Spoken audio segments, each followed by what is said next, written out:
भागवत महापुराण की जय।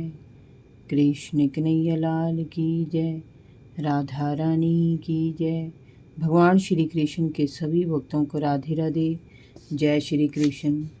आज मैं आपको सुनाऊंगी भागवत महापुराण में अष्टम स्कंद में दूसरा अध्याय गजेंद्र मोक्ष की कथा का वर्णन। श्री सुखदेव जी ने कहा, राजन, क्षीर सागर में त्रिकुट नाम का एक प्रसिद्ध पर्वत था। वह 10,000 योजन ऊंचा था। प्राकृतिक सौंदर्य उस पर बिखरा पड़ा था। उसके सुंदर शिखर क्षीर सागर के जल में प्रतिबिंबित होते रहते थे। उस पर्वत के हरे पन्ने के पत्थरों से वहाँ की भूमि हरी दूब से भरी हुई लगती थी। उस पर्वत की कंदराओं में सिद्ध, चारण, गंधर्व, विद्याधर, नाग, किन्नर और अप्सराएं आज सदा विहार किया करते थे। सर्वत्र संगीत की ध्वनियाँ उठती रहती थी। सुंदर सुंदर पक्षी सर्वत्र कलरव करते रहते थे। उस पर्वत पर भगवत प्रेमी महात्मा वरुण का एक ऋतुकाम नामक अति सुंदर उद्यान था। देवागनाएं उसमें क्रीड़ा किया करती थी। उसमें सब ओर ऐसे दिव्य वृक्ष शोभायमान थे जो फलों और फूलों से सदा लदे रहते थे।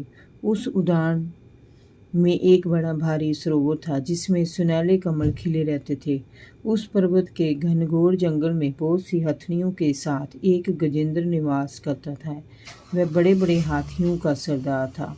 उसके मद का पान करने के लिए भौरे उसके गंड स्थल के आसपास मंडराते रहते थे। उस समय धूप काफ़ी तेज थी। प्यास के कारण वह गजेंद्र अत्यंत व्याकुल हो रहा था। कमल पराग से सुवासित वायु की गंध सूंघ कर वह सरोवर की ओर चल दिया।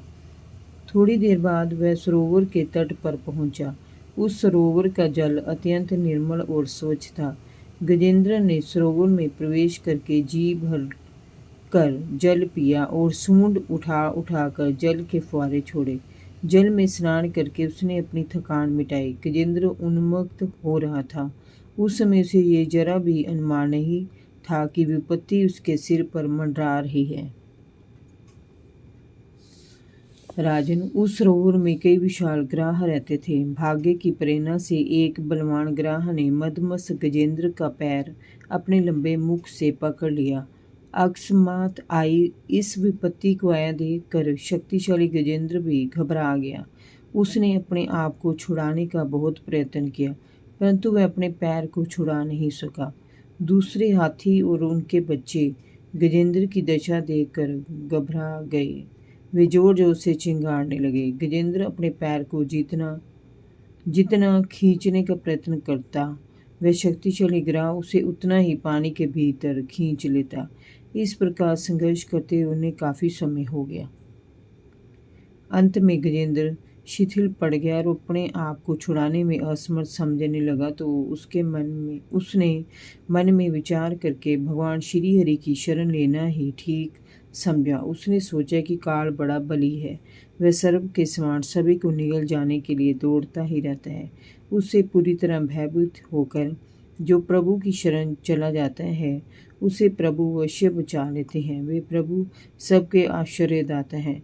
मैं अब उन्हीं की शरण लेता हूँ। वे ही मुझे अब बचा सकते हैं। ऐसा सोचकर उसने भगवान श्री हरि को स्मरण किया। जय जय श्री राधे। भागवत महापुराण की जय। कृष्ण कन्हैया लाल की जय। राधा रानी की जय।